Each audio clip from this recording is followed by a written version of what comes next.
Merci pour votre fidélité renouvelée à la 7TV. Mesdames et messieurs, il est 13h. Bonjour et bienvenue dans ce journal à la une de l'actualité. Reddition des comptes après la Diop. Plusieurs classiques de l'ancien régime sont aujourd'hui sur la sellette. 3 autres dossiers seront bientôt pris en charge par les enquêteurs. Il s'agit de ceux de Mambagnan, ancien ministre de la Jeunesse puis du Tourisme, Moussa Bocar Thiam du département de la Communication, des Télécommunications et de l'Économie, et Pape Ibrahima Faye, ancien directeur général du Fonds d'entretien routier autonome. En attendant la saison des pluies qui continue de faire le cauchemar des habitants de Mbao en cause le débordement du Marigot. Une fois de plus, des maisons et des rues sont aujourd'hui inondées. Les populations et le maire de la commune lancent un appel aux autorités pour une intervention. Voilà tout pour l'essentiel des titres. Le développement, c'est tout de suite.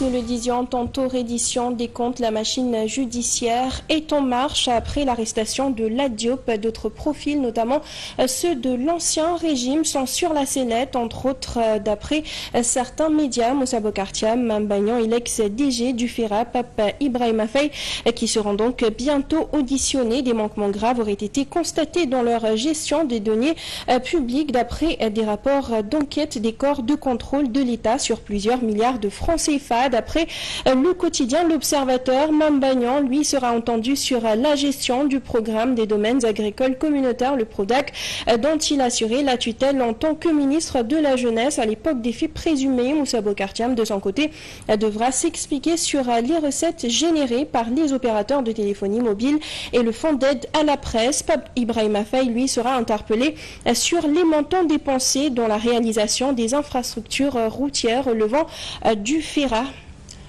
Et sur ce, chose promise, chose due et désormais chose faite pour le nouveau gouvernement qui a dressé hier un état des lieux de la situation économique du Sénégal telle qu'héritée de l'ancien régime. C'était d'ailleurs une des promesses du président de la République à son arrivée à la magistrature. Le Premier ministre Ousmane Sonko, qui s'était vu confier cet audit de transparence, a dit déceler de nombreuses charges envers l'ancien régime. Il a alors promis des enquêtes sur, selon ses termes, la corruption généralisée de ce dernier.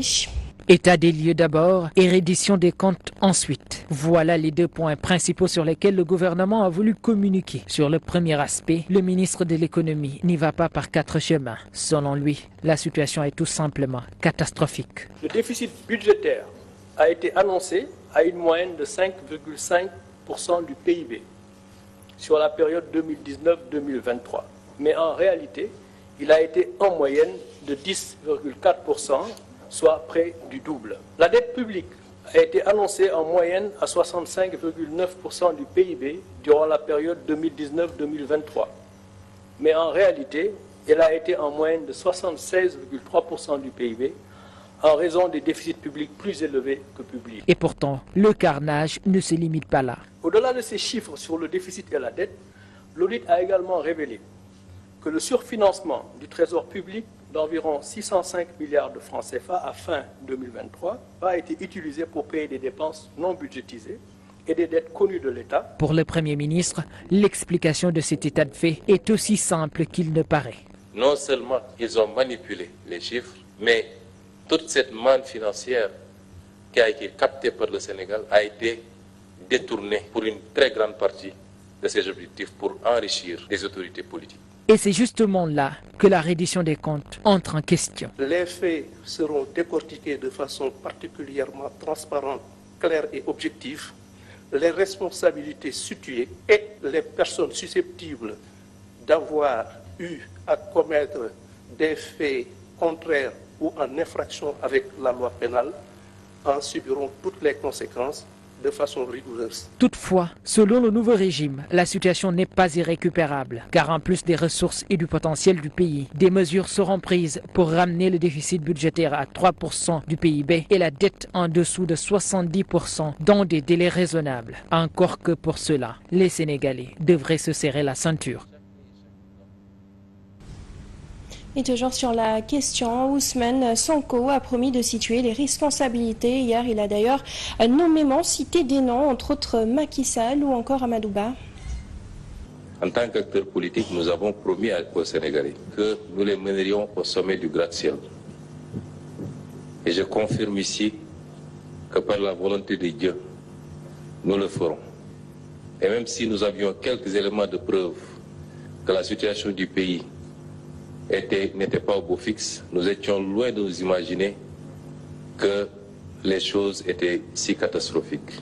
Pensant être au premier étage, nous avions promis d'accélérer les choses pour amener le pays au sommet.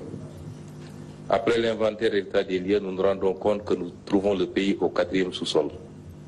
Il nous faudra faire un effort de rattrapage qui exigera de notre part à tous beaucoup de sacrifices. Les responsabilités devront être situées de tous ceux qui ont eu à jouer un rôle. J'ai parlé du ministre Moustapha Ba, j'ai parlé du ministre et du Premier ministre Amadou Ba, j'ai parlé du ministre des Finances Abdoulaye Daouda Diallo, Monsieur le Président de la République Macky Sall, qui ne pouvait ignorer ces pratiques, devront expliquer aux Sénégalais pourquoi et comment ils ont pu plonger le pays dans cette situation. Et suite à ce point de presse du gouvernement, le président de Gumsabob s'est lui également adressé aux Sénégalais. Bougane Danigué a vigoureusement critiqué la manière dont l'état des lieux a été fait par le Premier ministre. Bougane Gueye Dany n'est pas satisfait du discours tenu par Ousmane Sonko lors de la conférence de presse du gouvernement. Le président de Gumsabob doute de la crédibilité des allégations du Premier ministre contre l'ancien régime, celui de Macky Sall. Ce qu'ont dit Ousmane Sonko et ses ministres est assez incompréhensible. Mais Sénégalais yi xam dar nañu sen gemmi. Ousmane Sonko néna Sénégal bor yi mu doon am. Il déclare que les documents concernant la dette du Sénégal ont été falsifiés par l'ancien régime. Dañ doon njublan ci chiffres yi. Dañ doon taf yëngal ci chiffres yi. Ce pendant 12 ans. Ça, je refuse de le croire. Ça, je refuse de le croire. Pour Bougane, le discours du chef du gouvernement n'est que le signe avant-coureur d'une situation économique difficile. C'est lui qui nous avait promis d'entamer le changement du pays en 2 mois. Mais le Premier ministre que j'ai entendu parler aujourd'hui a changé de discours. Il a sous-entendu que les prochains mois seront pires. Il s'agit en réalité d'une campagne déguisée en vue des législatives. C'est pourquoi le leader de Gumsabob appelle les Sénégalais à sanctionner le régime du président Bassirou Diomaye Faye. Bougane Gueye Dany prédit ainsi un échec du PASTEF aux élections législatives du 17 novembre prochain. En politique à présent, nous parlons d'éducation. Direction Louga, le ministre de l'Éducation nationale, Moustapha Guirassy, a annoncé la mise en place de mesures pour combler le déficit d'enseignants, notamment dans les zones difficiles comme Louga. Le ministre de l'Éducation a également rappelé l'engagement du président de la République à recruter de nouveaux enseignants et a mentionné une nouvelle gestion des ressources humaines pour, dit-il, atténuer l'impact des départs massifs dans les académies. Sa réaction. La question du déficit, bien sûr, il y a des réponses qui ont été données, mais vous avez aussi entendu le chef de l'État s'engager pour le recrutement d'enseignants très prochainement. Et je pense que des zones comme Louga, des zones en situation très difficile, où il y a beaucoup de départs, nous ferons tout pour les privilégier. En termes de mesures, d'abord par rapport à la rentrée scolaire, et inviter tous les acteurs à assurer, en relation avec les familles d'acteurs, la mise à niveau des structures d'éducation et de formation, y compris bien sûr les DARA, en mettant en œuvre des actions concrètes, branchement à l'eau et à l'électricité, nettoyage, pompage, embellissement, remblai avant la rentrée scolaire.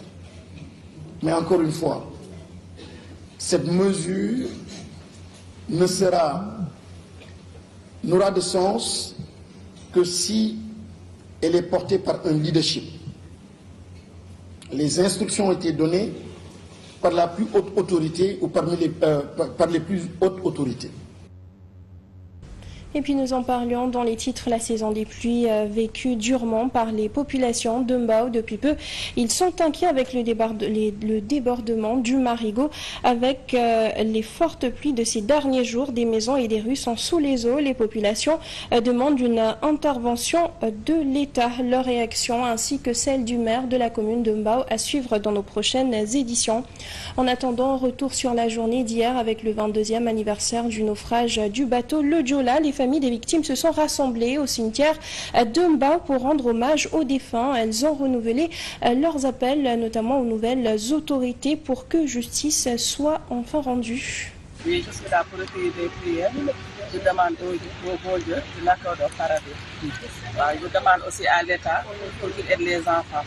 Parce que les enfants, là, moi je sais qu'est-ce qu'on a fait pour les enfants, l'éducation et l'école. Il faudrait que ce soit fait et que nous rendons justice à l'endroit des disparus, mais aussi le renflouement du bateau. Pour nous, la mer n'est pas une cimetière. Pour le respect des familles, pour le respect des disparus, et pour permettre à certaines familles de faire le deuil, pour nous, il faudrait qu'on renfloue le bateau. Les pupilles de la nation, pendant ce temps, se rappellent toujours de cette tragédie. Parmi eux, Amadou Makhtar Badji, il garde encore des douloureux souvenirs de son père disparu justement dans cette tragédie.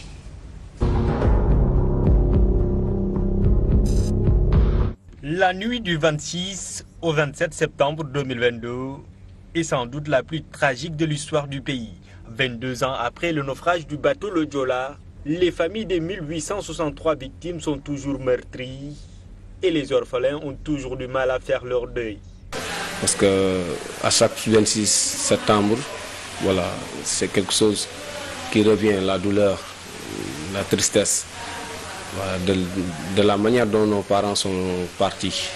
Voilà, c'est vraiment difficile et jusqu'à présent, on n'arrive pas à nous en remettre.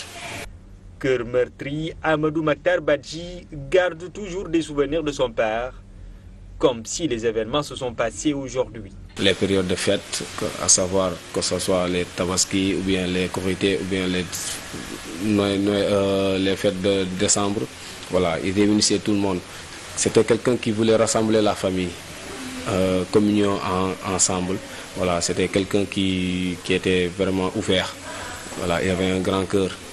Membre du comité d'initiative pour l'érection du musée du bateau Le Diola, il considère que ce musée joue un rôle crucial dans l'entretien de la mémoire nationale. Grâce à ce musée, nous aurons à faire des recherches de prévention et de sensibilisation pour qu'il n'ait plus jamais un tel fléau comme le Diola. Depuis le drame, 3 présidents se sont succédés à la tête de l'État. Cette pupille de la nation nourrit beaucoup d'espoir pour que le nouveau élu puisse davantage leur accorder de l'importance. Et pour terminer, nous parlons des migrations clandestines pour stopper l'hémorragie et ses conséquences. C'est la mission que le Sénégal et la Mauritanie veulent faire conjointement. Pour ce faire, l'ONG Otra Africa et une délégation de la société civile mauritanienne ont tenu des tables rondes pour passer en revue la problématique avec un accent particulier sur la traite des migrants. La migration clandestine continue d'attirer des candidats et ce malgré l'allongement de la liste macabre de ses victimes. Un voyage périlleux qui débouche parfois sur un trafic de migrants. L'ONG Otra Africa, forte d'une certaine expérience en matière de lutte pour le respect des droits humains, a reçu une délégation de la société civile mauritanienne. Objectif, échanger sur les processus pour contrer la migration irrégulière et ses dangers. Il est question que les gens essaient de trouver ensemble les solutions qui seront des solutions communes pour pouvoir lutter contre le trafic illicite des migrants et contre aussi l'immigration irrégulière. Selon les chiffres, l'Afrique occidentale présente un nombre important de jeunes candidats au départ, alors que des opportunités d'emploi dans leurs pays respectifs sont présentes, d'où l'approche supra-régionale. là, il est question de voir. Il y a des aspects juridiques, des aspects sociaux, et tous ces aspects-là, il faut les prendre en compte pour voir exactement comment leur faciliter leur insertion lorsqu'ils veulent partir, mais aussi ne pas uniquement les pousser au départ et essayer de créer au moins quelque chose qui leur permette d'avoir encore beaucoup plus d'espoir pour rester dans leur propre pays. La société civile des deux pays espère donc déposer des solutions concrètes et durables sur la table des autorités pour lutter contre le phénomène de la migration clandestine. Et sur ce, nous passons tout de suite à la revue de presse. Bonjour. Les quotidiens ont presque tous mis en affiche les révélations du Premier ministre Ousmane Sonko et de son gouvernement sur la gestion du régime de Macky Sall. Situation catastrophique et tronquée des finances publiques, l'ancien régime à la barre. Titre Sud Quotidien qui écrit plus de 2500 milliards utilisés sans que le trésor public ne soit au courant qu'au moment de l'effectivité. Sur un financement de 605 milliards pour payer des dépenses non budgétisées, une dette centrale hors secteur public qui atteint 15 664 milliards fin 2023 contre 13 772 milliards annoncés. Voilà quelques-unes des informations révélées par le nouveau gouvernement qui accuse le régime sortant d'avoir falsifié les chiffres sur la situation financière réelle du Sénégal et d'avoir livré des données erronées aux partenaires techniques et financiers. L'observateur parle de dérapage financier, mauvaise gouvernance, détournement des deniers publics, falsification de chiffres, fausse déclaration de dette et du déficit public du pays aux partenaires internationaux. Ce sont ces accusations que le Premier ministre Ousmane Sonko et son gouvernement ont portées sur le régime précédent lors de la conférence de presse d'hier. Ils ont présenté un état des lieux de la gouvernance de Macky Sall de 2012 à 2024, souligne l'observateur. Ousmane Sonko sort le livre noir de Macky Sall, affiche à la une Walf Quotidien. Le nouveau régime a hérité un pays en lambeaux surendetté. Les révélations sont du ministre de l'économie, du plan et de la coopération. En conférence de presse conjointe avec le Premier ministre Ousmane Sonko, le ministre de la Justice et le secrétaire général du gouvernement Abdourahmane Sarr affirment que la dette centrale de l'État est à plus de 15 000 milliards de francs CFA, soit 83,7% du PIB, un déficit budgétaire de 10,4% du PIB, des chiffres, précise-t-il, loin de ceux publiés par l'ancien régime, rapporte Walf Quotidien. Cette conférence de presse du gouvernement coïncidant avec les commémorations du naufrage du navire le Joola, le quotidien Bës Bi Le Jour indique que Ousmane Sonko présente une épave entourée des ministres de l'économie, de la justice, de l'enseignement supérieur et le secrétaire général du gouvernement. Il a fait observer une minute de silence en l'honneur des victimes du naufrage du bateau le Joola. Il lui a été reproché d'avoir organisé le rendez-vous médiatique en ce jour de deuil qu'il va sans doute noyer. Ousmane Sonko a compris l'enjeu de cette opération de communication. Le journal Le Quotidien assimile la conférence de presse d'Ousmane Sonko et de son gouvernement à une DPG. Il s'agit, selon le journal, d'un sale déballage sur la gouvernance passée faisant allusion à Macky Sall. Et le journal se pose des questions sur le sort de certains proches du nouveau régime qui sont aussi impliqués dans la gestion de l'ancien régime. Dans Walf Quotidien, Bougane déchire le projet de Sonko. Il déclare que nous allons vers une situation très difficile. Bougane Gueye Dany estime d'ailleurs que ce point de presse du gouvernement est une campagne électorale. C'est tout pour cette revue de presse du jour. Très bonne lecture.